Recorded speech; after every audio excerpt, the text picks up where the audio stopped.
Cold start.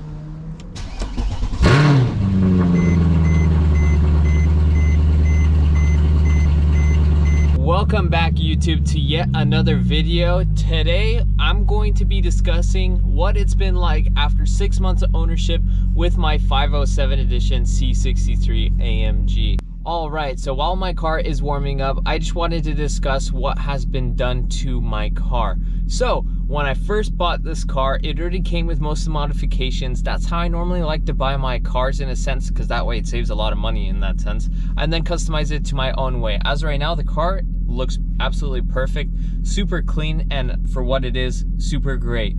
So I didn't really change much in that aspect. So this car has a satin wrap around it.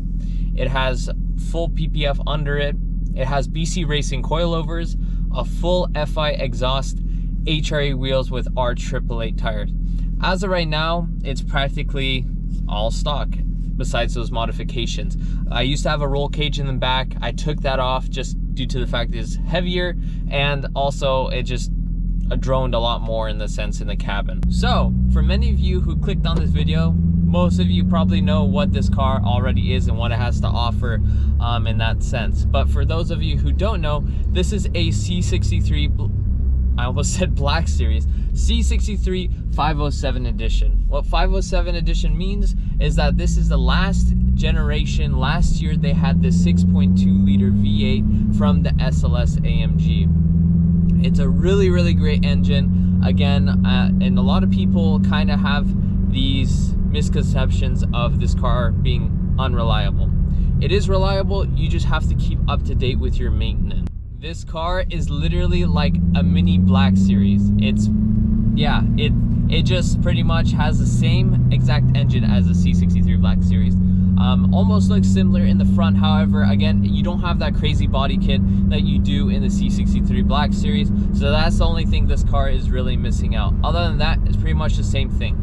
Alright, so I'm gonna go ahead and get to the bad part first, due to the fact that this car has many other good things about it than bad. So as many people know, with this car, this generation Mercedes, it's all about reliability, especially when someone's really looking into these certain cars. When I first bought this car, I practically had to do a 60,000 mile service, which practically meant that I did transmission pan, transmission fluid, I did differential fluid, brake fluid, change of oil, cabin filter, engine air filter. Power steering pump was going out, so I had to replace that.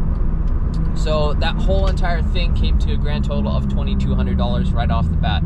And after that, this car is pretty much stout. I did another oil change where I did a full engine flush, and then I did Ceratec, liquid moly Ceratec, which a lot of people know that this is really good for this kind of car, just due to the fact that it lubes up all the valve train and everything of that sort. But now that this car's warmed up, change it manual mode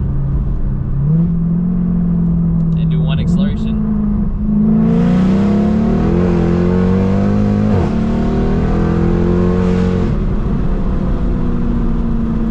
Guys ready for downshifts?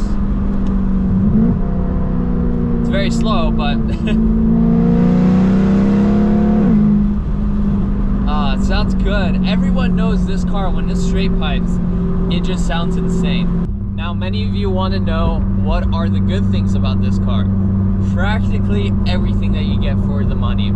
So as you know, this car brand new is about 80 to 90 grand. However, they depreciated quite a bit. So I bought this car for $38,500 with all its modifications, and you could practically pick one up bone stock for around the same price, and lower mileage examples for a bit higher of a price. Lower mileage cars between 20,000 to 35,000 miles seems like they're going for about, I want to say, $45,000 to $55,000. So yeah, it just depends on what model you get, or which variation you get in that sense. You could get a non 507 edition, which is going to be evidently more cheaper. However, I did want to get the special edition car just due to the fact that little subtle differences here and there, like this awesome interior here, and just to the fact that this was the very last car that they built with this motor. Let me do one quick rev for you guys. It's just so snappy. That's what I love about this motor.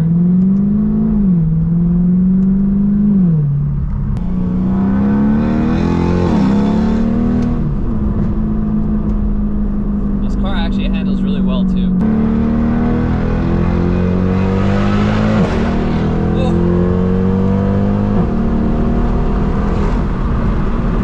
And then if you're just cruising, you just put in comfort mode and just relax. My last two cars were manual, so it's nice to have an automatic where you can just cruise, put one hand up on the wheel, and yeah, go about it that way. This car is for sale, so anyone who is interested in a clean example 507 edition, feel free to hit me up. This car, again, is meticulously maintained, although I might have someone who's going to buy this car within this next week or so. So looking forward to that, and that's why I posted on my Instagram which car should I get, because there's 4 that I'm debating, but I'll let you guys go on my Instagram and see that as well. But as right now, I'm just enjoying my time with it. Again, I didn't want to modify it to the way my ZL1 was back when I had it, just due to the fact that I feel like as of right now on how it sits, it's just perfect the way it is. With this car, even going slow, you could just pull the paddle and just pretty much have fun. You don't have to go super fast to have fun in this car.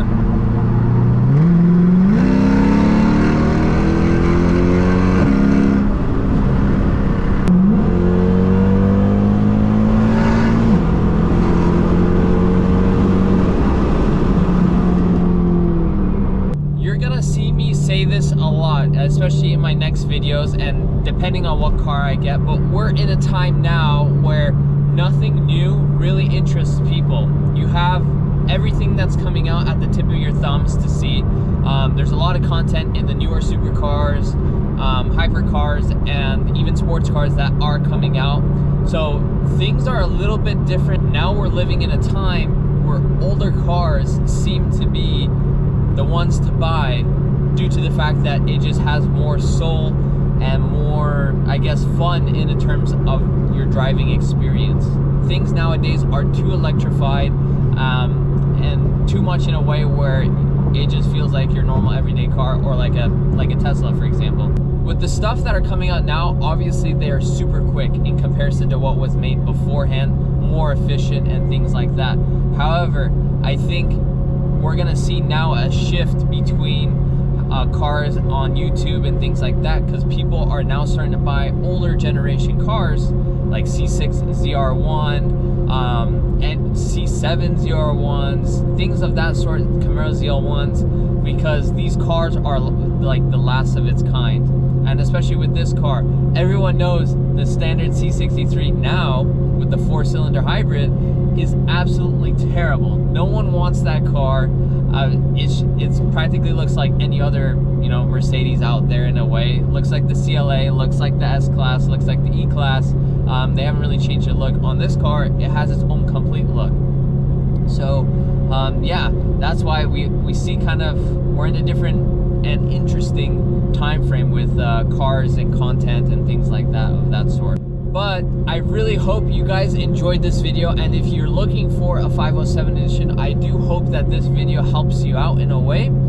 Again, these are really stout cars, reliable, really fun to have.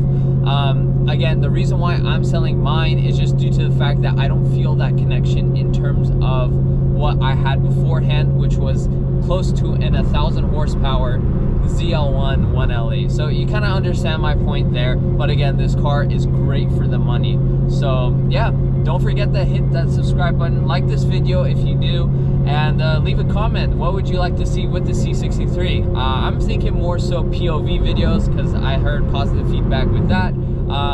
So yeah, that's pretty much it. I'll catch you guys in the next one, and thank you again for showing your support. Peace.